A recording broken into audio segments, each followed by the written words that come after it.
بسم اللہ الرحمن الرحیم۔ صبح کی دعا ہے، افطار کے موقع پر خصوصی دعا۔ اے اللہ، مجھے قیامت کے دن عرش کا سایہ نصیب فرما۔ اے اللہ، مجھے عرش کا سایہ، اتنی دعا ہوگی۔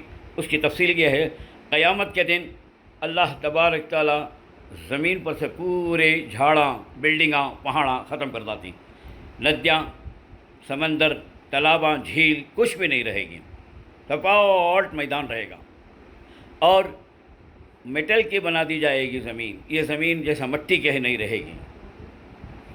اوپر سے سورج ایک ناریل کے جھاڑ کی مقدار نیچے آ جائے گا۔ اب بھی کیا حالت ہے دیکھ رہے ہیں پہ، وطا نزدیک ہمارے سروں کے قریب آئے تو کیا ہوگا؟ وطا کیا ہے کہ تو تکلیف ہوگی، سن اسٹروک نہیں ہوتا اپنے کو، کیونکہ تو جواب دینا ہے کھڑے ہو کر اللہ کے سامنے۔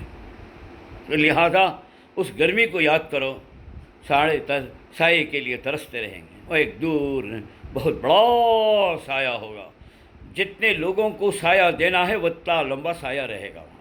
ہر آدمی ہو جا کر نہیں کھڑ سکتا، فرشتے جسے لجا کو کھڑاتے ہیں انہیں کھڑ سکتا سو۔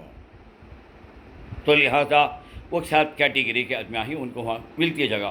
اللہ پہلے سے طے کر لے کو ہے، یہ آدمیاں یہاں آنا ہے، وہ آئیں گے وہاں کر کو، جن کی تفصیل میں پہلے بھی کبھی 2 مہینے 3 مہینے پہلے بتا چکا ہوں آپ کو۔ 7 کیٹیگری کے آدمیاں وہ کون ہیں جن کو عرش کا سایہ ملتا ہے۔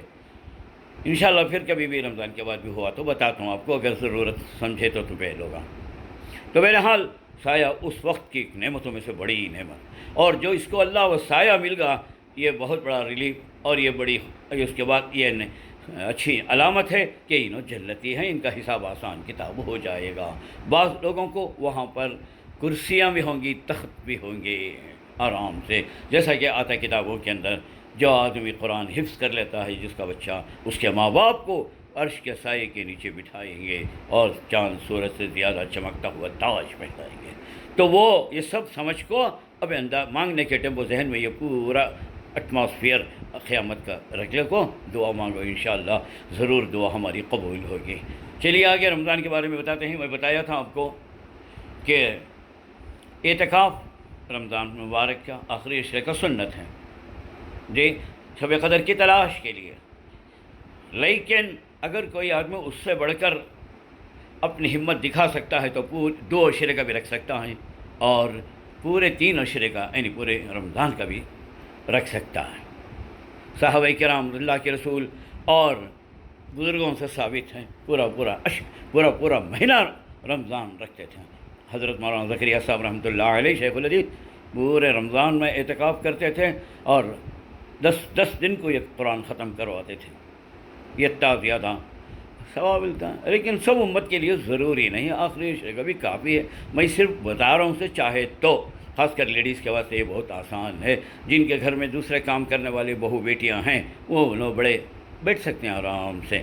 لیکن اگر آخر عشرے کا ہی اعتکاف کرتے ہیں تو میں آخری 10 دن کا رمضان کا اعتکاف کرتی ہوں، گھر کو نہیں بولنا، میں آخری عشرے کا اعتکاف کرتا ہوں، کیونکہ ہو سکتا ہے 29 دن کا بھی عشرہ ہو جائے، چاند نظر آگا 29 دن کو، یا ہو سکتا ہے 30 دن کا بھی۔ اگر آپ 10 دن کا بول ڈالے تو عید کے دن بھی وہاں بیٹھے رہنا، پہ عید پوری ختم ہونے کے بعد گھر کو آنا، باسی منہ لٹکا لے کو جی۔ تو بہرحال یہ اعتکاف رہ سکتے ہیں۔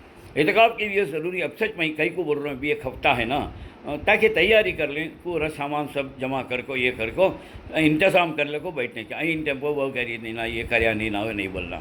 ایک دکان میں صاحب ایماندار امانت دار آدمی کو چھوڑ ڈالے، جی ہو سکا تو آپ کو وہاں بیٹھ جاؤ، نہیں ہے آپ نہیں بیٹھ سک رہی تو کسے بٹھا سکتی ہیں، سوچ کو ان کے سحری افطاری کا انتظام کرا کو، دوا داروں کا انتظام کرا کو، آپ بٹھانے کی کوشش کریں، تاکہ محلے والوں کا سارے کا جو ایک طرف سے وہ ادا ہو جائے۔ اور ایسے بیکاں ہی اعتکاف میں بیٹھ گئے تو اس وقت پورے گھر کے کوئی کام نہیں کرنا، چاول چن کو نہیں دینا، ترکاری کٹ کو نہیں دینا جی، وہ سب کیا میں نے چوپ کے گھر میں ایک کونے میں الگ روم میں بیٹھ جانا، یا پھر نہیں تو بڑا نہیں ہے، گھر چھوٹا ہے تو یہ کونے کے اندر پردہ ڈال کو وہاں کونے میں بیٹھ جانا جی۔ دنیاوی کوئی کام نہیں کرنا، پیپر نہیں پڑھنا، موبائل نہیں دیکھنا جی وہاں بچوں کو بٹھا لے کو، نواسیاں کو، پوتریاں کو، ان کے ساتھ کھیل لے کو، گلے کو نہیں رہنا، ان سب کو علیحدہ کرنا. نہیں تو قرآن پڑھو، تسبیح پڑھو، ذکر کرو، نفلام پڑھو، تلاوت و تسبیح پڑھو، تہجد پڑھو، اوابین پڑھو، اشراق پڑھو، نہیں تو چپکے سو جاؤ. نہیں تو دین کا مذاکرہ کرو. اگر ایک سے دوسرے 3 آدمی ہیں تو سب بیٹھ جا کو، کوئی حدیث پڑھو، کوئی قرآن کا ترجمہ پڑھو. یہ پڑھ سکتے ہیں. استنجا کے لیے صرف وہاں جا سکتے ہیں آنگن میں کانتوی یا مسجد کے اندر. مسجد کے گیٹ کے باہر قدم نہیں رکھ سکتے. عورتاں رہے تو وہ اپنا کمرہ چھوڑ کو باہر قدم نہیں رکھ سکتے بلا ضرورت. ہاں وضو کے لیے، اور اگر یہ ہے نا استنجا کے لیے. اگر وہ بھی اپنے روم کے اندر یہ اٹیچ باتھ روم ہے تو تمہیں وہ روم چھوڑ کر بھی نہیں آنا ہے. وہیں سو جانا، وہیں رہنا، وہاں اچھا نہ. اور دوستاں ایو بوا کا اس میں بیٹھ کو ہی اعتکاف کر کو سب ملنے آئے، ان سے اپنے ملاقاتیں کرنے گئے نہیں. بیمار کی عیادت کو نہیں جا سکتے، میت کے جنازے کو بھی آپ نہیں جا سکتے.